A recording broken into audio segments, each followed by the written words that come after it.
What is up, everybody out there on the old interweb? Welcome to the Third Chance podcast. Today, I'm flying solo here by myself. My good friend, good buddy, Mike Day, that I was going to have on, was going to share his story about living in Las Vegas and being a heroin addict and doing a bunch of meth. Had a work thing that he had to get to, so I just wanted to be consistent on here and come on here and make sure. My partner, Chad Lubin, had a prior obligation he had to go to. So guess what? You got me today. So I figured I'd just get on here and talk a little bit about my story and how I came to getting addicted to opioids. Man, that was a long time ago for sure. For me, I want to say I was in my early, I was like 25 for sure. The first time that I ever, well, no, I take that back. The first time that I ever experienced taking an opioid was, I remember sitting at my grandma's house, listening to my uncle talk about this new medication that they gave and that it made him feel good. And I remember, it's crazy, I've never shared this before. And I remember them going to bed and me getting up, and I wanted to experiment with what that was, because I remember them talking about this pill called Vicodin, right? And it made him feel good. And I was like, oh man, I want to try that. I want to see what that feels like. So I remember, I think I was like 17, 18, the first time I tried an opioid. And I definitely knew the first time that I tried that was definitely what I loved. Cause I remember that first experience was like, let me get some more of that. But I didn't really use in high school. I grew up, I played sports. I had a great family. My parents are like hippie surfer people. Like, we hung out at the beach all the time. My parents come from the 60s, right? So they grew up in the peace and love era and smoked weed. So drugs in my house wasn't really talked about a lot, but it was openly accepted. Like, my parents weed was always around. It always smelled like weed in our house. Anytime we would go to a party or a family event or anything, you could always smell the weed, right? So not that's saying that led me on to becoming a drug addict, but for whatever reason, I just never had the fear of, man, if I take this, am I making a wrong decision, or am I doing the wrong thing? It's just, hey, that's what you do. You try stuff. So I remember, I think I was like 17 or 18 the first time that I tried my first Vicodin, and I knew I loved that. I really didn't get into drugs until my early 20s. I mean, I grew up in Orange County, California. I grew up in Huntington Beach. Like, we all had a good time. I wasn't really a pot smoker, but I definitely experimented with weed. You know what I'm saying? It just wasn't for me, because you don't do anything. You get tired, you watch a movie, and you eat a bunch of food, right? So the first time that I really got into heavy opioid use was when I worked for a company called Net Rate One back in, I couldn't even tell you, but I was like 25. I know that I was going to junior college, and I knew that junior college was definitely not for me, right? And I was not wanting to go back to school, so I was trying to figure it out. And I thought, maybe I'll get a job in the mortgage industry, because they were looking for people to jump on the phone and call people. And I was like, easy enough, I could do that, no problem. So I remember,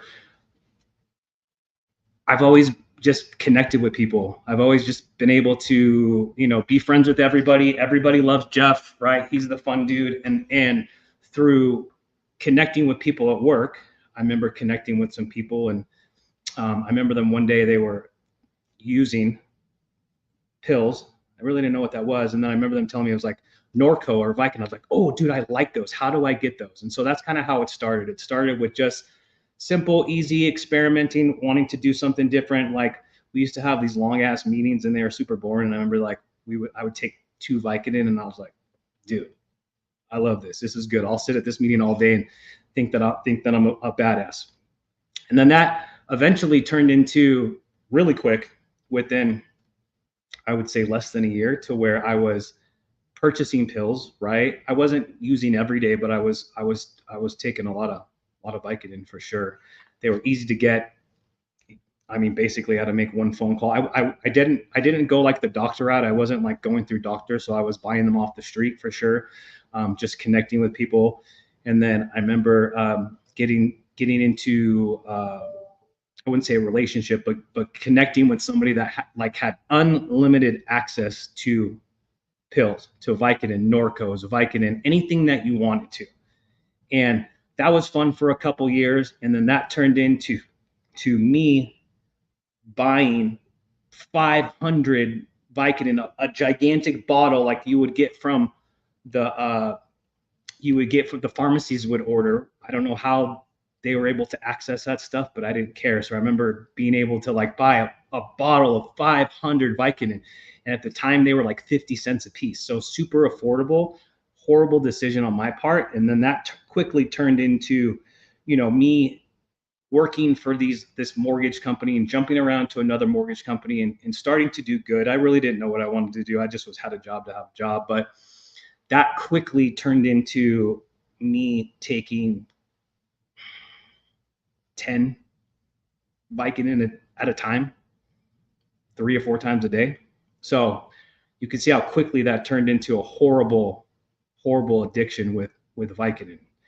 And that's what set me off. That's what set me off forever. I just, for me, that was my drug of choice. As soon as I took that, I knew that is what I love. That's what I want to do. It was like angels dropping into my veins and just like, oh, this is the best feeling ever. And for me, I've always like I'm always like cool with everybody, and I'm always like the popular one, and like my grandma or my parents would say I'm like the social butterfly, but like really deep down I had a yearning to be wanted by people. And so I felt that when I would take these pills, it would like make me better than I was. And I believed that for a long time. I believed that like I was working at these companies and trying to help people do mortgage loans, which at the time, back then, this was like 10, 15 years ago, like you didn't have to be licensed. You could just go work for anybody and they could purchase some internet leads, and you could make some calls. I didn't really know what I was doing. I didn't really know how I was helping people. All I know is I was working so that I can continue to get paid, so that I can continue to purchase drugs, so that I would not get sick, for sure. Because when you take a lot of opioids for some time, you're gonna get sick, and that was very scary thing for me. But I think the first time I realized like I had a problem and I was a drug addict, I was about 27 years old, waking up and taking 10 pills at a time. I mean, I was still living with my parents at the time, 27-year-old living at home, right? Just living, just existing. And I remember waking up one day and looking in the mirror and I was like, fuck, I am addicted to drugs. That was a hard one to swallow, right? And then there was no game plan. I didn't know what to do. I just kept running with it. And I kept running with it until I couldn't keep a job. And then that turned into stealing money from people and manipulating people and manipulating family members so that they would give me money so that I could continue my habit. And that went on for years and years and years and years and years. I've never talked about this publicly, but like there was a time in my life, I lived with I didn't live with my grandma. I spent a lot of time with my grandma's when I was growing up. And so she was like a second mom to me. And so I really manipulated her a lot with her going to get a reverse mortgage on her property because she was retired and she lived in this house and didn't have a mortgage. And a lot of that money was being filtered through so that I could have access to that, so that I could purchase drugs, which is just a horrible, horrible thing to do. And it's a horrible, horrible thing to do to someone that really loves you. But I did it for sure. And that went on for many, many, many years.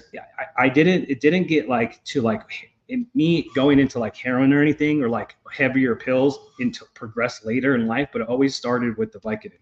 Because once you start doing Vicodin and Norcos and those type of pills, like there's always something stronger, right? And you just got to keep taking more and more and more and more and more.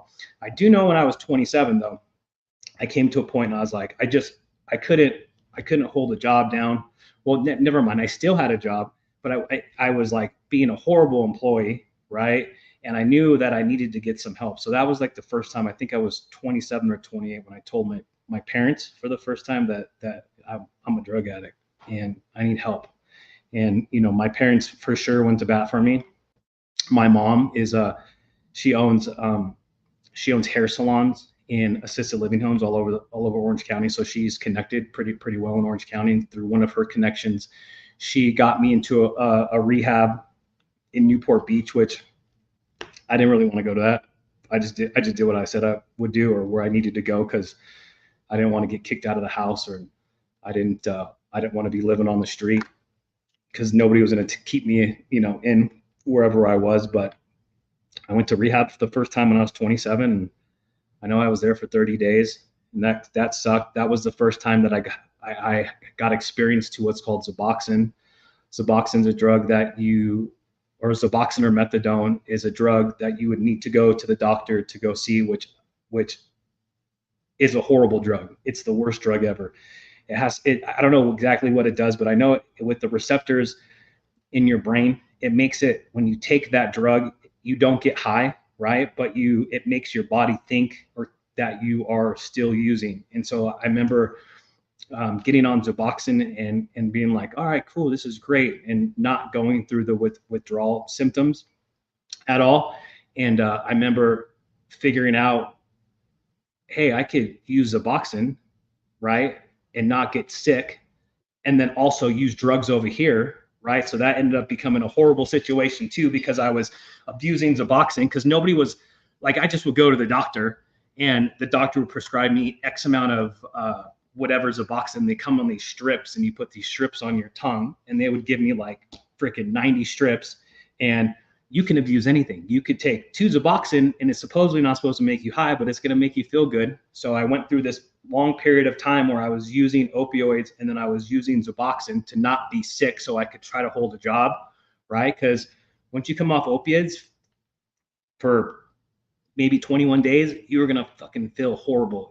It's going to feel like you have the worst flu ever, and you're going to be mentally not able to do anything. And I've always been a salesperson. I've always been in front talking to people and making relationships. And when you're not in the mood to talk to people and you feel horrible, like you suck at your job so bad. So getting on the Suboxone was something that I look back and I'm like, man, I wish I never did that, because that led me later down into finding or connecting with my wife, right, and starting to have kids, to where I went back to Suboxone when I really knew like I couldn't use anymore, right, because I was going to lose my family, I was going to lose my kids, right. I went down that road. I got on methadone right at the time. I was living in Arizona, and I had to drive to the methadone clinic every day at 4:30 in the morning to stand in line with a bunch of other drug addicts getting their dose, because that's how it worked. You had to show up every day, and then staying sober for some time was easy for me, and then it wasn't, because trying to get off the Suboxone was like way harder than me trying to just get off heroin or just getting off the pills. It literally took me, oh my goodness, you ask my wife, it took me like 6 months before I could even mentally comprehend, have a conversation, or help out with the family, or like go hold down a job. It was so gnarly. It was the hardest thing I ever done.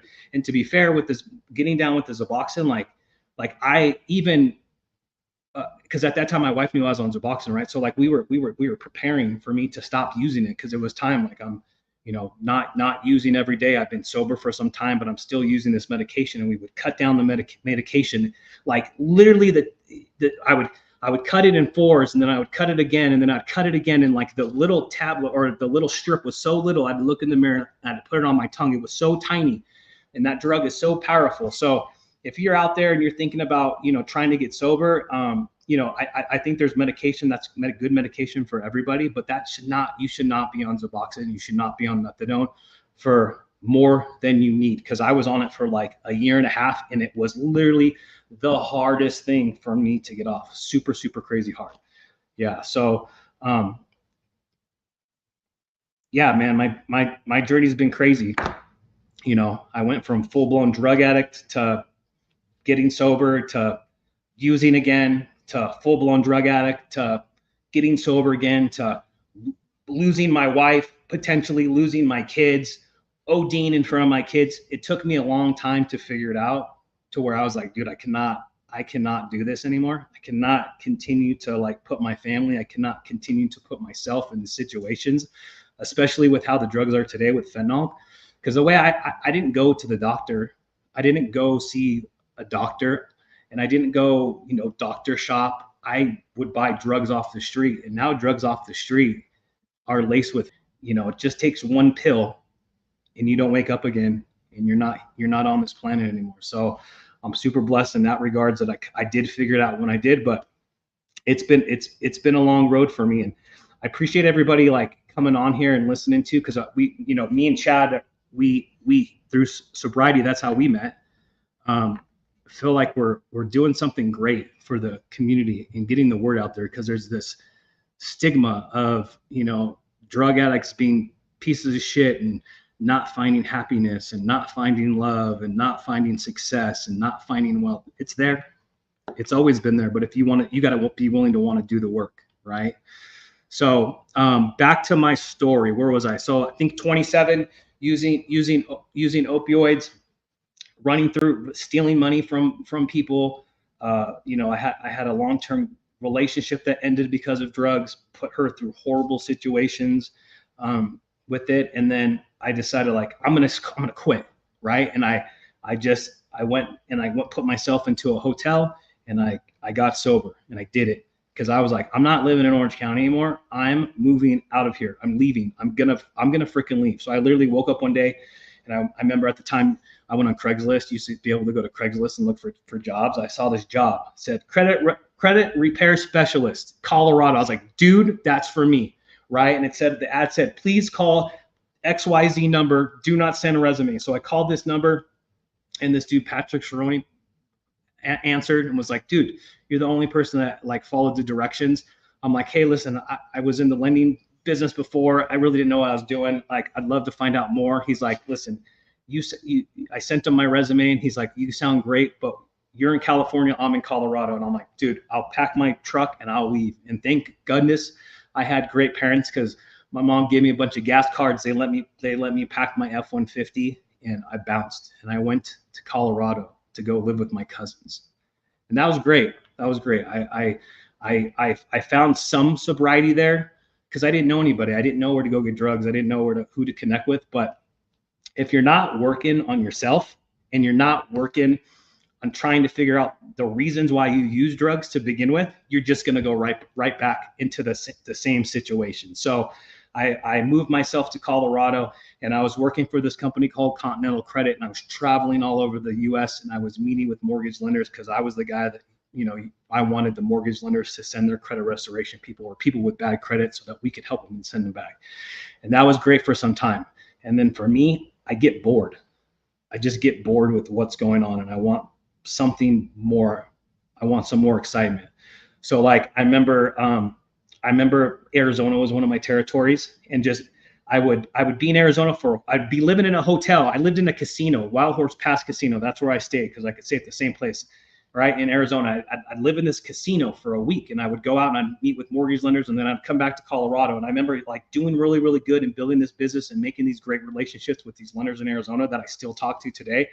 And then I remember I'm like, dude, I'm bored. I got to find something else. And I was like, at the time, I've always kind of been like a chubby dude. You know what I'm saying? So I was like, I'm going to get fit. I'm going to work out. But my drug addict brain says, you got to take some type of drug to make you not gain weight. And I remember hearing a conversation from these lenders in Arizona that they had this doctor that prescribed them Adderall. I was like, dude, that is what I'm going to do, because that is what's going to help me lose a bunch of weight. So I went and met with this doctor, Dr. Berger, in Arizona. And I remember him doing like some tests on me, and he's like, dude, you're overweight. I'm going to prescribe you 90 Adderall a day. Adderall is exactly like speed.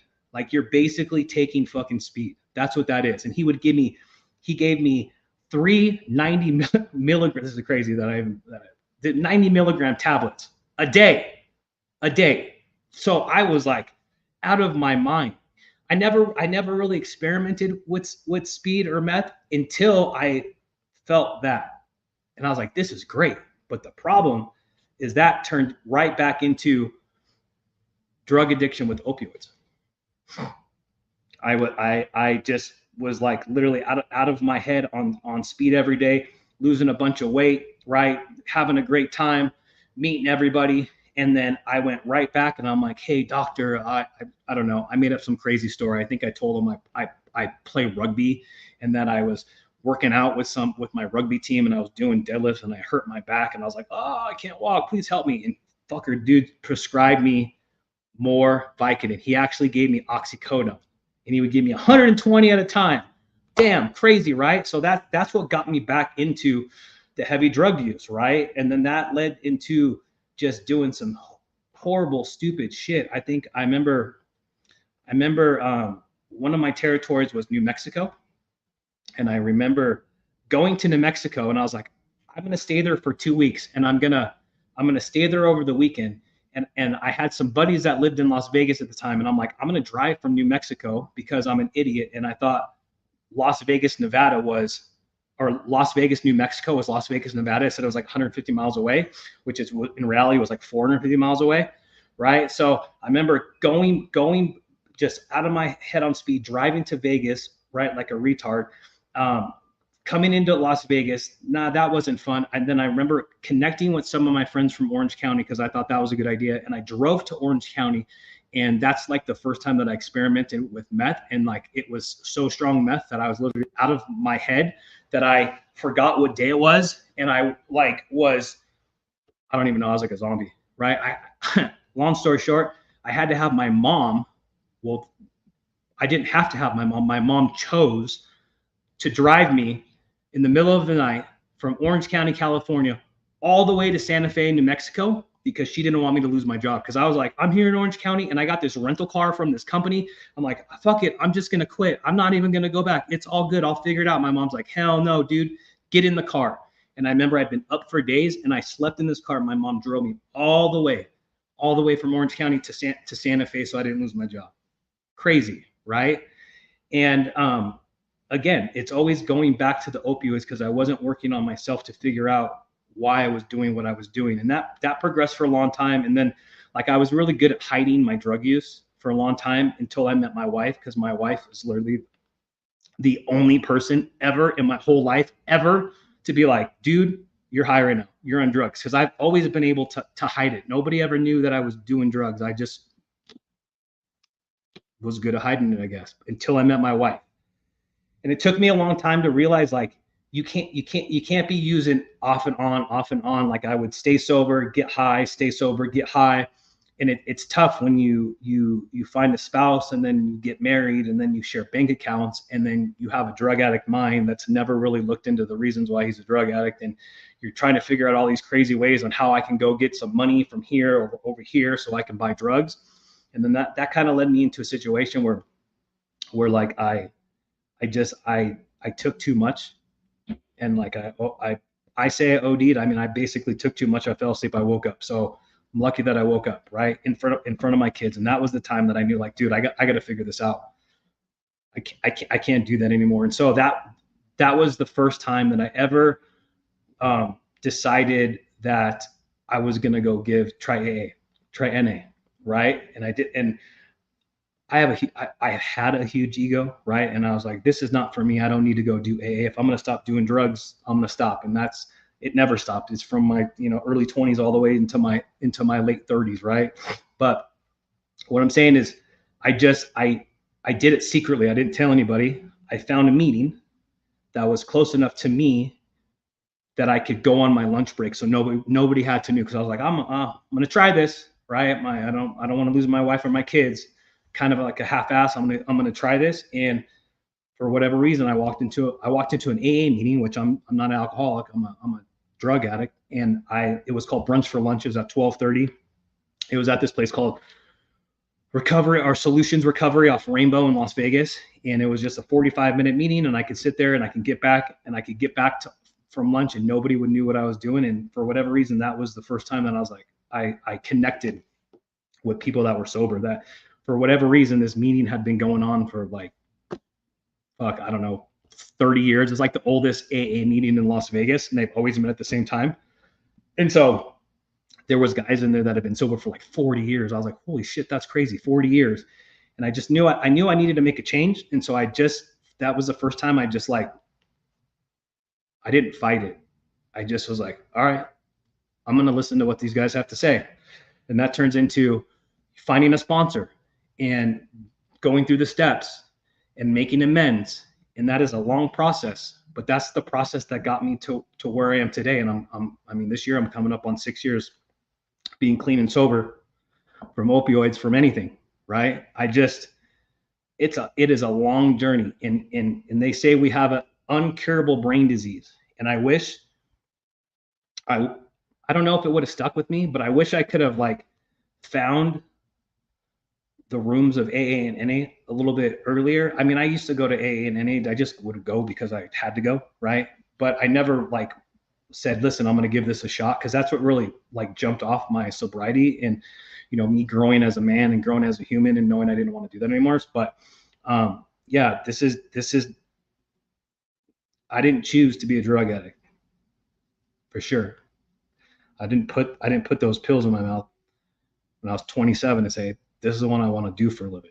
I feel like you kind of get caught up in that. But at the same time, if you don't want to do the work, you don't want to figure out why you do what you do, you're just going to continue to do the same things. What do they say?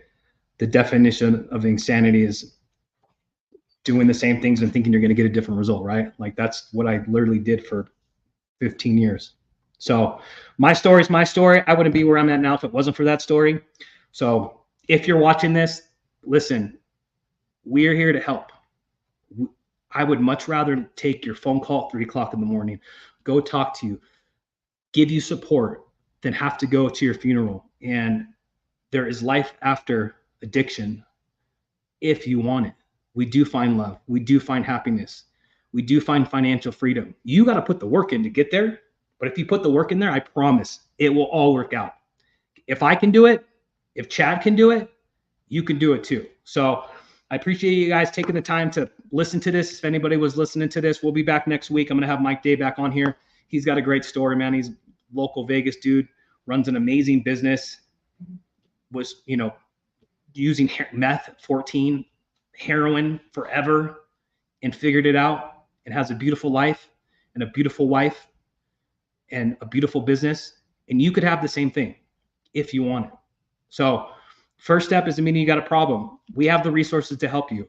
Like, I'm always available. I'm going to put my number below. I'm giving you my personal mobile. I'm always available to talk.